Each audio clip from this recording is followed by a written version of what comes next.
بسم الله الرحمن الرحيم. السلام عليكم ورحمة الله وبركاته. الحمد لله وحده والصلاة والسلام على من لا نبي بعده، أما بعد. واعلم أن قول الله تعالى أعوذ بالله من الشيطان الرجيم لو كان فيهما آلهة إلا الله لفسدتا. جان لیجیے کہ اللہ تعالیٰ کا یہ فرمان اگر آسمان و زمین میں ہوتے خدا معبودان باطلہ سوائے اللہ تعالیٰ کے لفسدتا، تو یہ آسمان و زمین کا نظام درہم برہم ہو جاتا، ان میں فساد برپا ہو جاتا۔ علامہ فرماتے ہیں کہ حجت اقناعیہ، یہ دلیل حجت اقناعی ہے۔ یعنی حجت اقناعی، آپ کو معلوم ہے کہ حجت اقناعی سے مراد وہ دلیل ظنی ہے جس کی ضد حجت قطعی آتی ہے۔ حجت قطعی کے مقابل، چونکہ حجت قطعی وہ یقین کا فائدہ دیتی ہے، تو حجت اقناعی یہ ظن کے لیے مفید ہے، ظن کا فائدہ دیتی ہے، اور حجت اقناعی یا حجت قطعیہ کے بالمقابل بولی جاتی ہے۔ والملازمت عادیہ، اور ملازمت عادی ہے، یعنی تعدد الہ اور فساد۔ تو تعدد الہ یہ فساد کو لازم ہے، تو یہ ملازمت عادتاً ہے یا یقیناً ہے؟ یقینی طور پہ فساد ہوگا یا عادت از قبیل عادت یہ فساد ہوگا؟ تو علامہ فرماتے ہیں والملازمت عادیہ، ایک تو یہ فرمایا کہ یہ حجت، یہ آیت یہ حجت اقناعی ہے جو کہ ظن کا فائدہ دیتی ہے۔ والملازمت عادیہ، اب اقناعی بولا، اقناعی فرما کر اس سے قطعی کو نکال دیا، اقناع یہ حجت قطعیہ کے بالمقابل بولی جاتی ہیں۔ والملازمت عادیہ، جب عادیہ کا حکم لگا دیا تو یقینیہ کو نکال دیا، چونکہ ملازمت عادیہ کا مقابل ملازمت یقینیہ ہے۔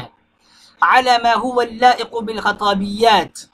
على ما هو اللائق بالخطابیات، جو کہ خطابیات کے لائق ہے۔ فإن العادة جاریۃ، اس لیے کہ عادت جاری ہے بوجود التمانع والتغالب، تمانع اور تغالب کے پائے جانے کی وجہ سے، عند تعدد الحاکم، تعدد حاکم کے وقت۔ على ما اشیر الیہ بقوله تعالی، جیسے کہ اللہ تعالیٰ کے اس فرمان نے اشارہ کیا گیا ہے، وَلَعَلَى بَعْضُهُمْ عَلَى بَعْض، اور بعض پر فوقیت لے جاتے ہیں، ان پر غالب آ جاتے ہیں، علی، ان پر قوت پا لیتے ہیں، بعضهم علی بعض۔ اب جس طرح اس آیت میں یہ اشارہ کیا جا رہا ہے کہ تعدد حاکم ہوں گے تو تغالب، بعض کا غلبہ بعض پر ہوگا، تمانع کا پائے جانا، تو یہ عادتاً ہے۔ وَإِلَّا، اگر ہم اس آیت میں حجت اقناعی کے قول اختیار نہیں کرتے اور اس کو ہم حجت قطعی مانتے ہیں، اور ملازمت عادیہ کا قول اختیار نہیں کرتے بلکہ ملازمت یقینیہ مانتے ہیں، تو پھر ہمارا سوال یہ ہوگا کہ یہ فساد سے مراد کون سا فساد ہے؟ فَإِنْ أُرِيدَ بِهِ الْفَسَادُ بِالْفِعْلِ، اگر تو فساد سے فساد فعلی مراد ہیں، یعنی ان دونوں کا، زمین و آسمان کا نکل جانا، عن هذا النظام المشاهد، اس مشاہد نظام سے، فمجرد التعدد لا يستلزمه، تو محض تعدد اس کو مستلزم نہیں ہے، محض تعدد اس فساد فعلی کو مستلزم نہیں ہے، لجواز الاتفاق على هذا النظام المشاہد، چونکہ اس نظام پر اتفاق کے جواز کی وجہ سے، اس نظام مشاہد پر اتفاق کے جواز کی وجہ سے نظام فعلی کو تو یہ چیز مستلزم نہیں ہے۔ وَإِنْ أُرِيدَ، اور اگر ارادہ کیا جائے امکان الفساد، امکان فساد کا، یعنی فساد فعلی کا نہیں، وقوع فساد کا نہیں، بلکہ امکان فساد کا ارادہ کیا جائے، فلا دلیل علی انتفائه، تو اس کے انتفاع پر کوئی دلیل نہیں ہے، بل النصوص شاہدۃ، بلکہ نصوص تو اس پر شاہد ہیں کہ فساد ممکن ہے، نصوص شاہد ہیں، بطی السماوات، جیسے کہ آسمانوں کا لپیٹ لینا، ورفع هذا النظام، اور اس نظام کا اٹھا لینا، فیکون ممکن لا محالۃ، تو فساد کا واقع ہونا یہ ممکن ہے، امکان فساد یہ ممکن ہے، لا محالہ، اس میں کوئی شک کی کوئی گنجائش نہیں ہے، اور اس کے انتفاع پر کوئی دلیل بھی نہیں ہے۔ خلاصہ کلام یہ نکلا کہ بعض علماء نے، جیسے شیخ عبداللطیف کرمانی جو امام تفتازانی رحمۃ اللہ علیہ کے ہم عصر بھی ہیں، انہوں نے رد کیا امام صاحب پر اور فرمایا کہ امام صاحب آپ اس آیت کو حجت اقناعیہ کہہ رہے ہیں جو کہ مفید ظن ہے، اور ملازمت عادیہ کے قول اختیار کر رہے ہیں، یعنی یہ بات تو ایسا ہے کہ قرآن کریم کو ہم یقین سے نکال کے، قرآن کریم کی آیات کو ہم قطعیات سے نکال کے ظنیات میں داخل کر دیں، اور کیا قرآن کریم ظن کا فائدہ دے رہا ہے؟ بات یہ ہے کہ امام تفتزانی رحمۃ اللہ علیہ نے صرف اکیلے وہ آپ ایسی شخصیت نہیں جنہوں نے اس قول کو اختیار کیا ہو،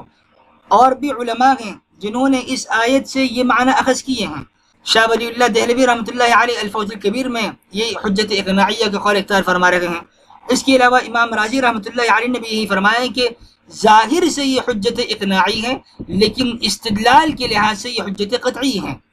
امام تفتزانی رحمۃ اللہ علیہ بھی یہی فرما رہے ہیں کہ ظاہر کے لحاظ سے یہ حجت اقناعی ہے اور یہ ملازمت عادی ہے۔ اگر ہم اس کو حجت قطعی مانیں گے اور ملازمت کو یقینی مانیں گے تو پھر تو تعدد الہ یہ فساد فعلی کو مستلزم ہوگا، اور لیکن یہاں پر بات ایسی نہیں بلکہ حجت اقناعی ہے اور ملازمت عادی ہے علی ما هو اللائق بالخطابیات، جیسے کہ خطابیات میں، خطابیات کے معنی کیا ہے؟ یہ بفتح الخاء خطابیات، اس کی تعریف کی جاتی ہے کہ مؤلف من المقبولات المأخوذة ممن يحسن الظن فيه، یعنی خطابت اس قیاس کو کہا جاتا ہے جو ایسے مقدمات سے مرکب ہو جو بادئ الرأی میں یعنی ابتدائی رائے میں عامت الناس کے نزدیک مسلم ہوں، اور یہ مفید ظن ہیں نہ کہ مفید یقین ہیں، چونکہ خطباء ایسے دلائل کو استعمال کرتے ہیں جو عوام الناس کے عقول قبول کر سکیں، تو اس دلیل کو دلیل خطا بھی کہا جاتا ہے کہ علماء اس کو اپنے خطبات میں استعمال کرتے ہیں۔ تو یہ دلیل حجت اقناعی ہے اپنے ظاہر کے لحاظ سے، اور یہ جو ملازمت ہے یعنی تعدد الہ امکان فساد کو مسلزم ہے، یہ ملازمت عادی ہے، اور امکان پر کوئی دلیل نہیں ہے اس کے انتفاع پر، لا دلیل علی انتفاعی۔ اگر ہم اس کو حجت قطعی مانیں گے تو پھر فساد سے کون سا فساد مراد لیں گے؟ اگر تو فساد فعلی مراد لیں گے تو اس پر ہم اس کا معنی تو یہ ہوا کہ یہ آسمان و زمین اس نظام مشاہد سے نکل جائیں گے، جبکہ مجرد تعدد محض تعدد الہ یہ لا يستلزمه ای لا يستلزم الفساد الفعلی۔